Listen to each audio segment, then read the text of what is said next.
What's up, beautiful people? This is Christian from the Successful Spiritualpreneur podcast. And today, super excited because we have a very special guest for you. Her name is Aleah Ava, and she is a trauma informed transformational leader, relationship expert, author, and spiritual mentor in service of the awakening and facilitation of deeper realms of personal and spiritual growth. She empowers empathic, high sensitive women and couples on their path to emotional and sexual healing and liberation. Welcome to the show, Aleah.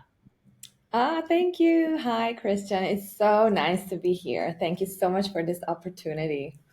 Yes, it's an honor, and you do so many wonderful things in the world. So tell us, how did you get to that? Like, tell us a little bit of brief overview about your background and how you became the person you are today. Yeah, okay. I think for the past like 20 years, I've been diving really deep into like my own shadow, and then that kind of accumulated in my time in LA, where I did primal therapy, which is really about, our trauma and childhood in the primal center from Arthur Yanov. And I did a lot of inner child work, and I did, courses in Tantra and family constellation and energy psychology. Like, I was always really interested in human nature. Like, why do we do what we do? And what's the motive? Because for me, it was always like, people are weird, like the way they behave, or the little bit that they care from. I think I was always a little bit of a moralist, like having really high values and integrity, and it felt like the world doesn't make much sense for me. And so I just kept studying, because the only thing I could do was study myself, really, right? So I've just done all of these in the past 15, 20 years, until I realized that I'm a love addict. And I thought I'm the first person coming up with this concept, because I haven't heard about it before. My therapist didn't even talk to me about this. And then I started researching, and I'm like, oh my God, no, it's actually a thing. And so from there on, when I saved myself and I became secure within myself, I'm like, I have to help women do that. Like, I see it everywhere. Like me, high sensitive women, anxiously attached, always in the wrong relationships, toxic relationships. And now I know how to get out of it. So that's what God called me to do. And now I need to do that. And that's when it started. Yeah. Wow, that's incredible. And yeah, I think it's really cool, first of all, to realize that, and then second of all, to make that your profession. Because a lot of people, they might realize that or might see somebody like you and be like, oh, yeah, cool. Yeah, I think I have the same thing. I want to heal that. But then they don't make it their profession. So what made you decide to make that to write that on your flag? Yeah, I think I've always been like a person of faith, and I have a really lovely relationship with God and spirits and all of that. And it was kind of like, I felt that if you've given me the freedom to no longer having to suffer the way I suffered with depression, anxiety, low self-esteem, shame, if you've given me that, then I owe you. So God, I'm in your service now. And that's why I decided to do that. Not just because I feel I have to, but because it was a deep longing and a deep calling to give back, I think. Beautiful. Yeah, I think that's at the core of a lot of spiritual entrepreneurs, is that giving back, right? Because it's like spiritual side of us that's just like, I want to do something that's not just making money, right? There needs to be more to that than that, right? So, like from your perspective, what's your definition of a successful spiritualpreneur? Yeah, for me, the definition would be freedom, independence, and integrity, and acting in the highest interest of those soul fractals that align with you. Because in this work, you really hold hearts in your hands. You hold people's deepest fears, traumas, desires, needs, and it's such a fragile, vulnerable thing that you have to hold that in integrity. And a successful spiritual entrepreneur for me is one that has no agenda and has no ego that's constantly driving him to get more money, get more followers, get more success. It's not about that. It's not about you. Success for me is living in alignment with that integrity that I have and not let the ego take over. And then I feel if you do that, you are divinely compensated with the things that you need or desire yourself. And I've left a lot of money on the street because I didn't jump on the trends after Corona and become the millionaire coach online. Like I've left a lot of money on the street because it was always about serving people. But to be independent and just create my day the way that I want, that's for me success. Or to have love now and a family, a home, a head over the roof, and being able to just not work if I don't feel like it today. For me, that's success.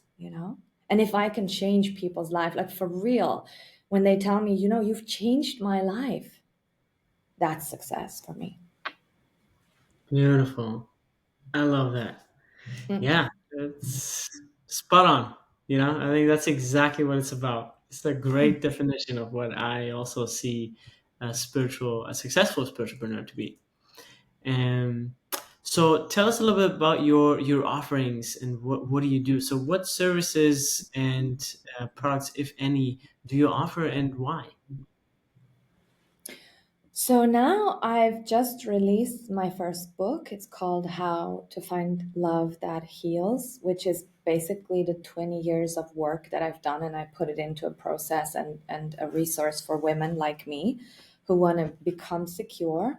And in that book, I lead people into my new Venus Academy. And the Venus Academy is kind of like your magical vault for feminine arts of healing, intuition, embodiment, and magic. And in that academy, I want to I do have my live calls, bi-weekly live calls, the meditations, the prayers, classes, courses that I just want to give to my community. And then apart from those things, I do one-on-ones and I do group programs and I do retreats. And for example, really small, intimate retreats, even in my house with my partner. He's a chef, and we just bring it all together, love and food and nourishment and doing the soul work in our cave downstairs. In our house, we have this cave. So we bring people into our sanctuary and do the work in our house. Yeah. Wow, that's incredible. I love that. Yeah, my wife, she's also a spiritual teacher, and she talks a lot about A Course in Miracles, if you're familiar with Yes. that book. Yes, And, of course.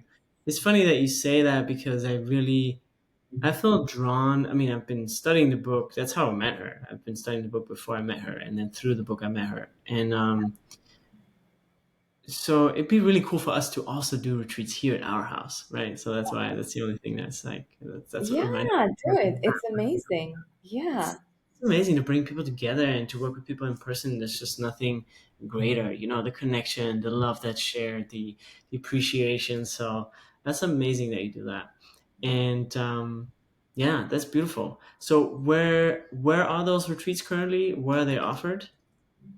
So now I live in Umbria in near Assisi, which is on the right side of Tuscany. It's the spiritual green heart of Italy. In our house here. Yeah. Beautiful. Amazing. Yeah, that's wonderful. So if anybody's out there, from Europe and, wants to, develop their relationship, I mean, you can do so much, so do healing, inner child work, relationship work, and or just have a great time with amazing people, Aleah is your contact. And so let's talk a little bit about like when you last followed your intuition over logic in your business, and what was the outcome? Yeah, I think it's a bit my motto to always do it because as soon as I'm not in alignment with truth, my body really reacts. So I can see how I step into something that's not true. The Course in Miracles, how it says, nothing unreal, nothing unreal exists, and nothing that is real is can ever be threatened. Like this embodiment of like if it's not true, it's not true, and you feel it. You literally feel it. You can't move on.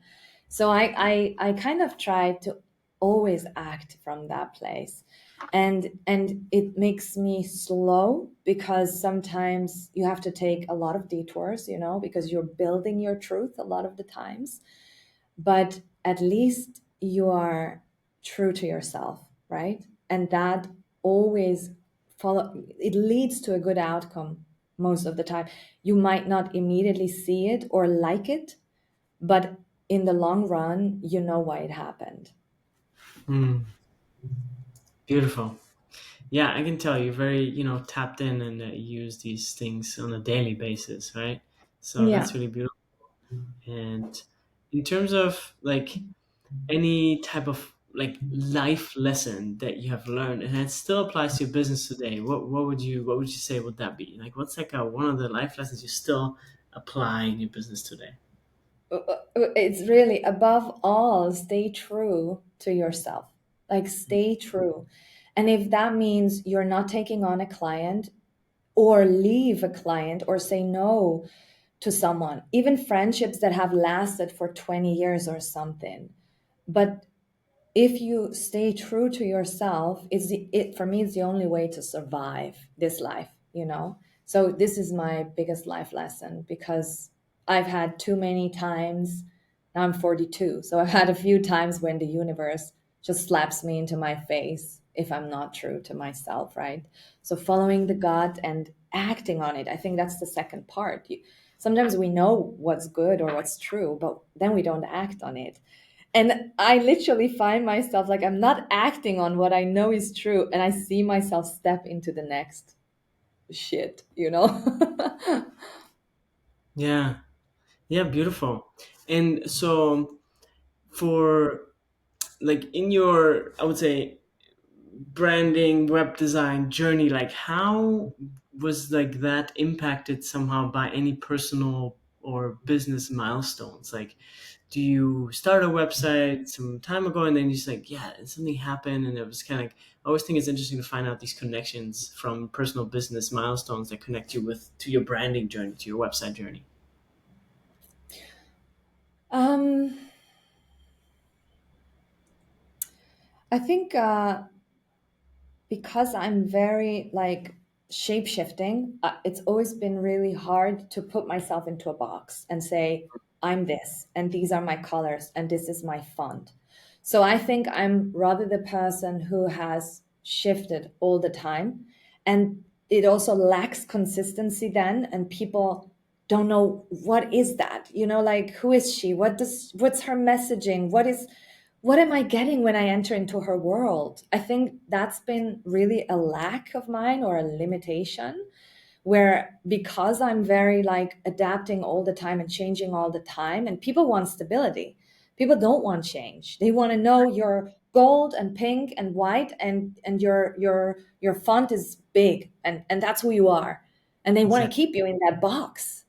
And Hmm. because I so go against this thing about being boxed down, having a niche and doing only this and then being recognized for that, I think I'm not yet where I want to be at. If I had been much more precise, if I had had a much clearer messaging, and everything would have been laid out, right? So I think I shift, and then my branding shifts, and then it makes it hard for people to grasp it and to get some sort of identity out of it, if that makes Yeah. sense. Yeah, absolutely. But I think the website that you have, and for anybody who's interested, that is aleahava.com, AleahAva.com. I think your website really encapsulates that because what do you do if you can't communicate all the stuff that you are? Like, it's because it gets crazy because we're also multifaceted beings, right? Um, Yes. so what it comes back to is simplicity, right? Right. Right. And I think you've done that very well on your website through your simple branding, which is, three colors. You have like gold or like a beige tone, you have gray, and you have white. You know what I mean? Yeah. Like these are Yeah. really the colors that drive your brand, and everything's kept very clear. There's a lot of space. You have a lot of white space. There's like there's no graphics really because you don't need it, right? So I think you've done that very well on your site, and it allows for that flexibility. Oh, thank you. I mean, I knew the rules, and after a few failures, I've made an effort, and I think aleahava.com now does represent a lot of my nature. And so it's good to hear that. I know that you are into that and really specialized in that. So it's good to hear your feedback Yeah, on that. Thank you. yeah, yeah. You're welcome. No, it's good when people like. I like when people recognize themselves and have know how to express and like express that visually on the website, Mhm. because it's always Mhm. tricky, right? Because it's just like Very. this lack of I can do something. It needs to be in a box. Even the building process is just so masculine of like it's code, it's technology, right?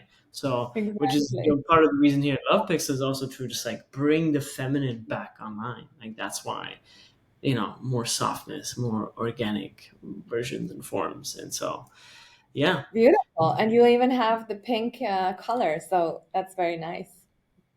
yeah, yeah. It's well primarily red, but I'll take pink. I'll take pink. Okay, right, yeah. Love, love, yeah, red because of love. Yeah, Um, So if I wanted to be more trendy, I could make it pink, I would say. But I'm not trendy. Red is the timeless pink. it's true. It's true. Yeah, beautiful. I like it. Yeah, There's a difference when you look at a red rose versus a pink rose. so much. So much. And it's a difference which one you gift to which woman. Yeah. Yeah. All right. So let's talk a little bit about your work. So explain us a little bit how like or maybe about your book, right? The process in your book. How would somebody find um to love themselves more than they love outside, right? Because that I think is the whole game that we play is we constantly look for love outside of ourselves and we Yes. don't realize that we have it within. So according to you in your book, and maybe yeah, whatever you want to do, maybe you can read a little paragraph and then talk about it, or you can talk us about the model, like whatever. How can people like stop finding or stop looking for love outside? Because we all do it all the time. We all forget. It's fine, right? But how can we come back realizing that true love is within? Right. I think in general, it's not actually something that we can kind of work on. I think realizing that love comes from within is the result of moving everything away that has you not believe that anymore. So, all the trauma, all the layers, all the conditioning, the beliefs, the experiences, the mental working models that you have picked up as a result of your upbringing made you forget that everything is within, right? It was just overshadowed. So if I take all of that away, I am the divine essence that I was always. And it's just there. It's the same thing with self worth. We don't have to work on becoming more worthy. We just have to take away what made us feel unworthy. And then it's just there. And so in the book, How to Find Love That Heals, I lead you through this process where you, in the first part, you kind of discover the way you love, right? Like attachment science, probably your anxious or avoidant attachment style. And then I talk about authentic love. What is authentic love if it's not that, what you know? And then we look at the relationship patterns. So it's first of all, you need to understand how do you love today? And then you want to understand like your emotional wounding that took you away from that nature that you are love in the end, right? So we talk about psychological trauma, but we also talk about the invisible trauma because a lot of people walk around with trauma symptoms thinking I've never had trauma, but they have still a lot of symptoms, right? Depression, low self-worth, anxiety, toxic relationships, or the opposite, narcissism or whatever. And so I talk a lot about what the invisible trauma is, which is a complex thing that we can't grasp because it's ancestral. And then, the early absence of love and what happened in your womb and all of these types of things. So I go into that in detail. And then we heal the past. Yeah. So we reconnect to the heart, to the inner child, to the mother within, to our integrated adult self, to our authentic power, to our healthy shame. So we do the healing. And then the last two parts are the three pillar blueprint to become secure. So from anxious to secure, where you master your nervous system, you nurture the relationship with yourself, and you learn what you really want in life so you can say no to the things that you don't want. And then in the last part, we go into creating conscious love. And that means understanding what means conscious dating. It means, the dating traps that we all fall into when we mistake sex for love or whatever. And then I call it in with you. Yeah, I call in the sacred relationship because you can do all the work you want. But if you're not working on the energetic level as well, the intentions, the beliefs, the gratitude to call love in, it's not ever going to happen. Yeah, you can't just work through your trauma and then think love is just going to knock on your door. No, you have to work for it. You have to call it in. You have to do the aligned actions, right? So it can find you. Beautiful. And so, how would somebody like start? Like, I mean, you've mentioned, you've outlined the entire process, but what would you say in like, I don't know, what would be the one of the first questions you would ask somebody that's in your session, or that's that you probably also ask in the book? Like, what would be one question be so people can get a little bit aware of like their patterns, so to say.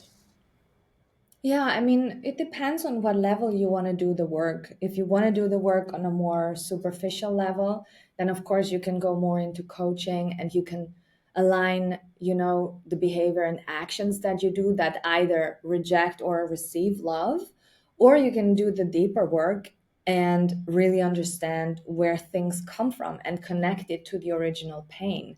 Because obviously, we can understand a lot on the mental level, but we've got to embody those understandings. Otherwise, we know something, but we act in a completely different way. So it's this incongruence between the conscious and the subconscious mind, right? And my nature of work is always shadow and deeper. And then we go into the light because it's kind of bottom top approach, not top bottom. We don't talk and then we understand. It's just not enough. We have to embody and we have to take the triggers that we fear and face in life and then enter them and stay with them and go into the feelings and feel the feelings.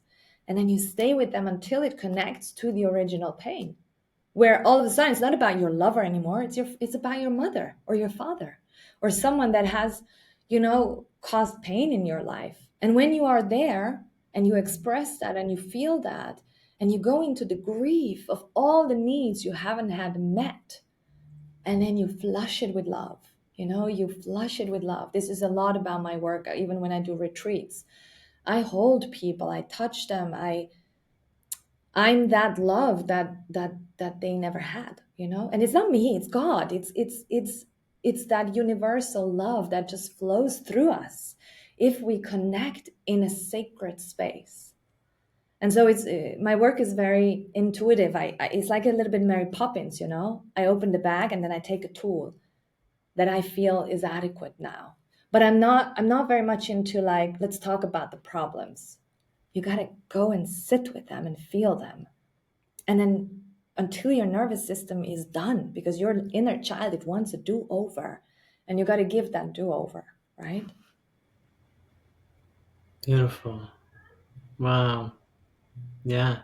I think that's really so essential when it comes to the healing work, is just to be able to feel it, right? Yes. Because Yeah. especially I think from my perspective as a man, I rather wouldn't feel it.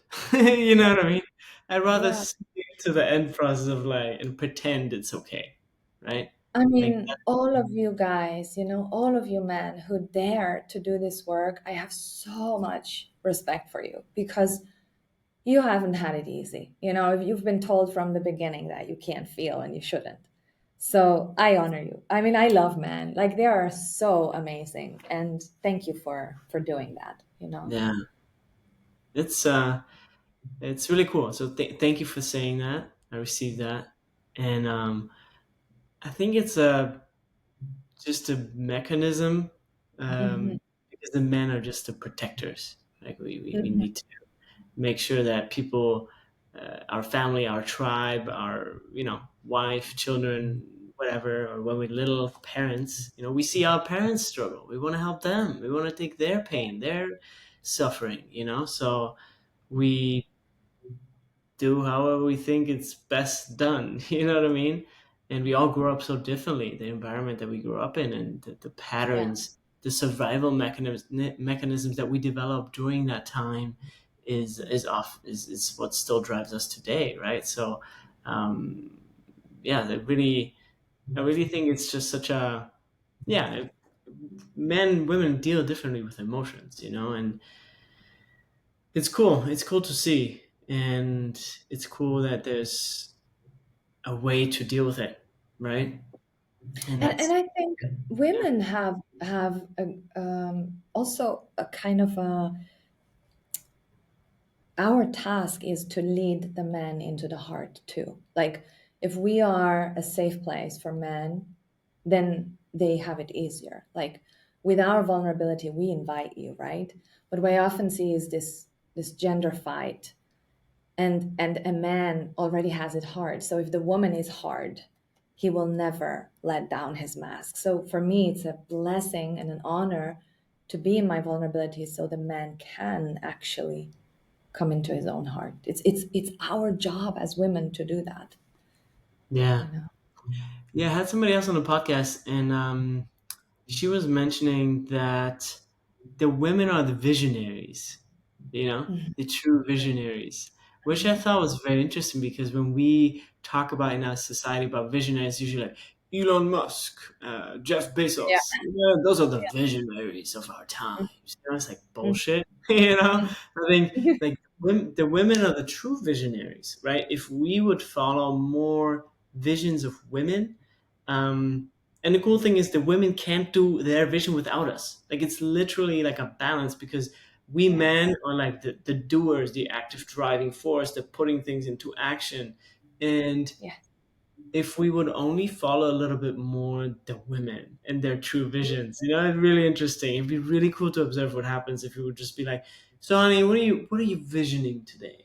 They're like this and Yeah. that, yeah, and then we come in and obviously we already like men were already so driven to be realistic and to do it that way. And like, don't worry about that. Just try to work towards that vision with your woman and your partner. I mean, whatever your relationship is, but I think on a collective level, it's a really cool observation that, like, imagine what would happen if, like, the entire economy, all the leaders would be just like everything would be more feminine. You know, Yes. I mean, imagine all political leaders were women.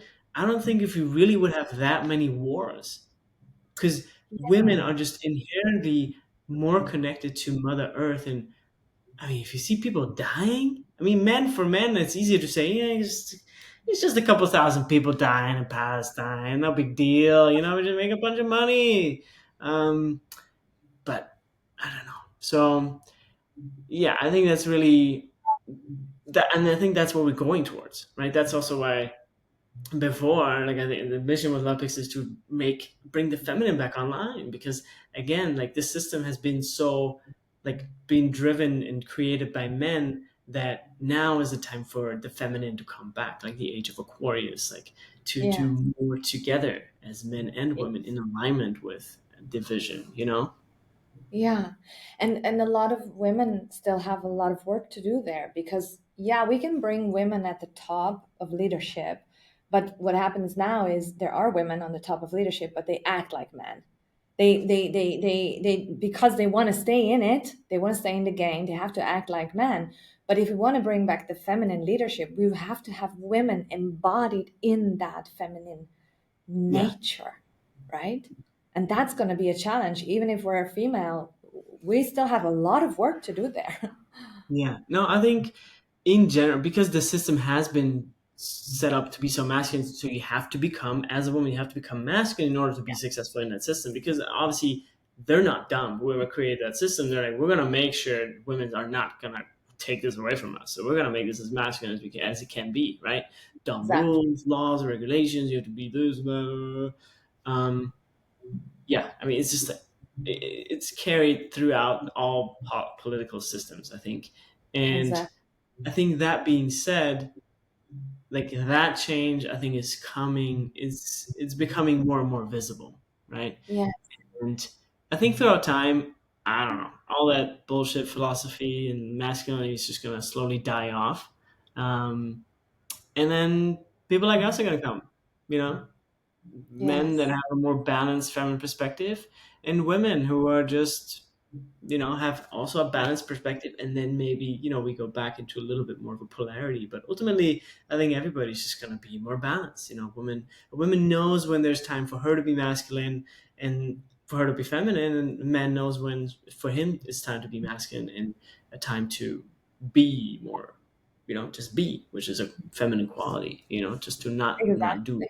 passive, but yeah, so I'm really excited about what's coming. And so let's switch gears a little bit, and let's talk about your like legacy. So what are like three words that you want people to know you for after you leave this physical plane? Yeah, definitely love, integrity, and mm, magic, maybe magic. I I I, love I that. want to be your magic, whatever that means for you. No, no, that's great.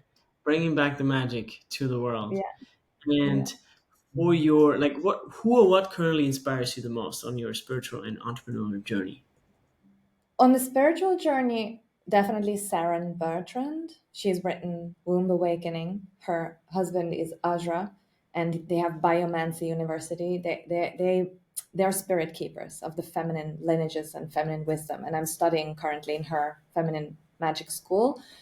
She has incredible resources. And on the entrepreneurial, George Bryant from the Relationship Beats algorithm, Relationship Beats algorithm alliance. I am always having troubles saying that, but yeah, we are also in his alliance. So thank you for to him because it helps a lot to be in an alliance where people like you and me are doing great things in the world and we have support with each other and from him especially. Yeah. I know he's a really cool lighthouse.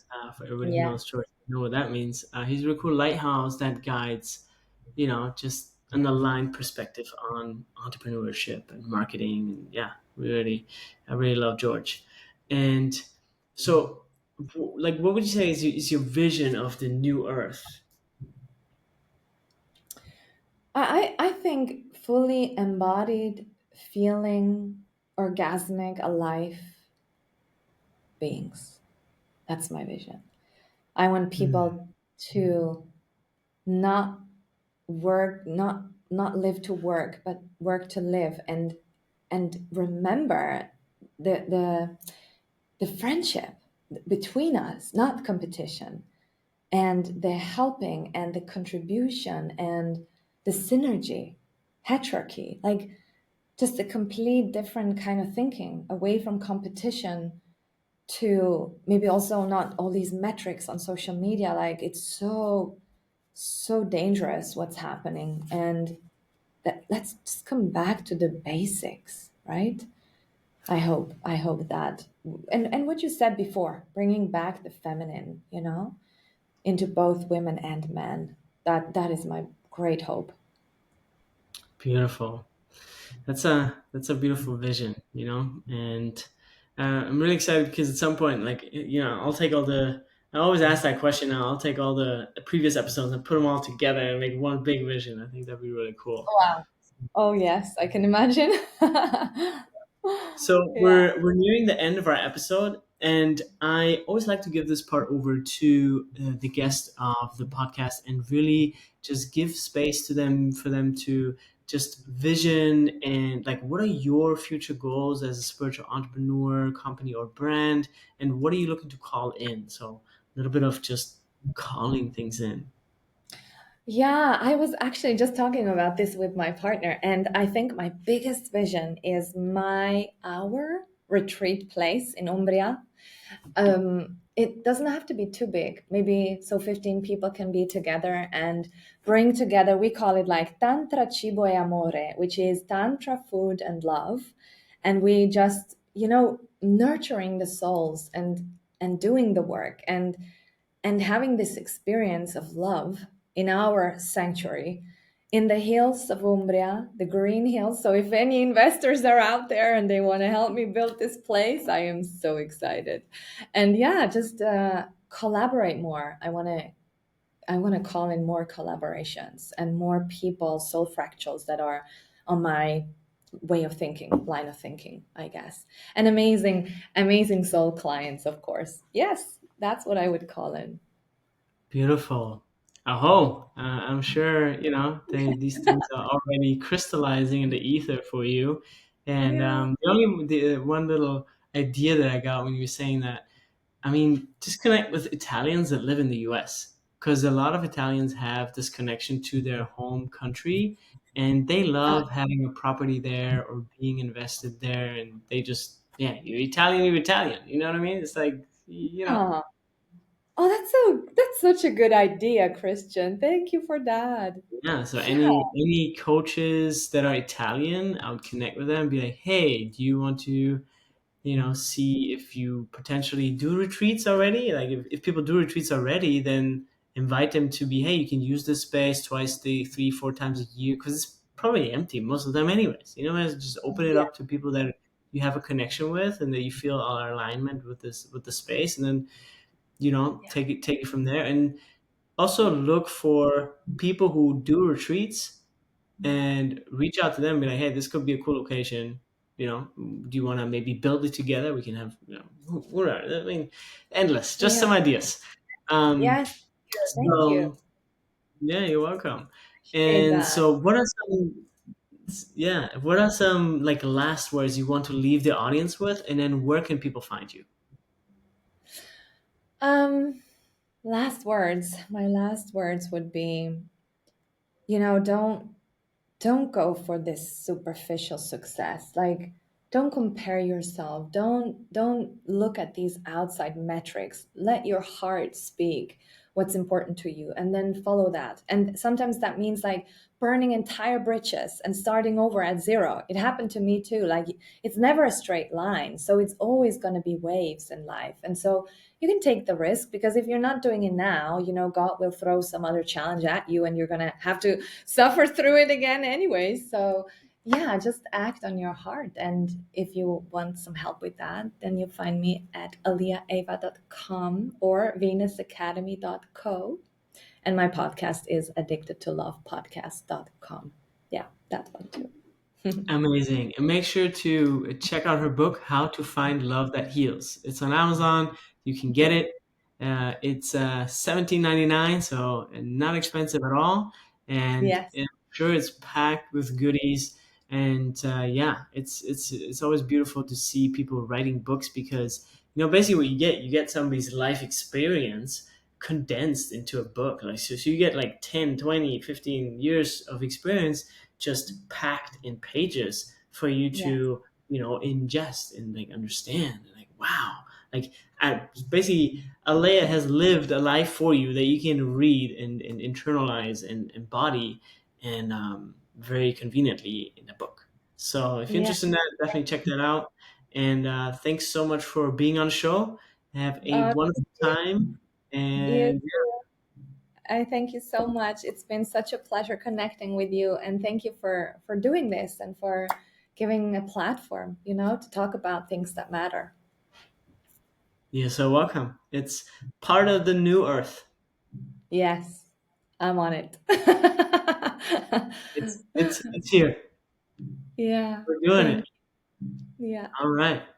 All Have a right. wonderful weekend. Talk soon. Bye bye. Thanks for being on the show. Bye. Bye bye.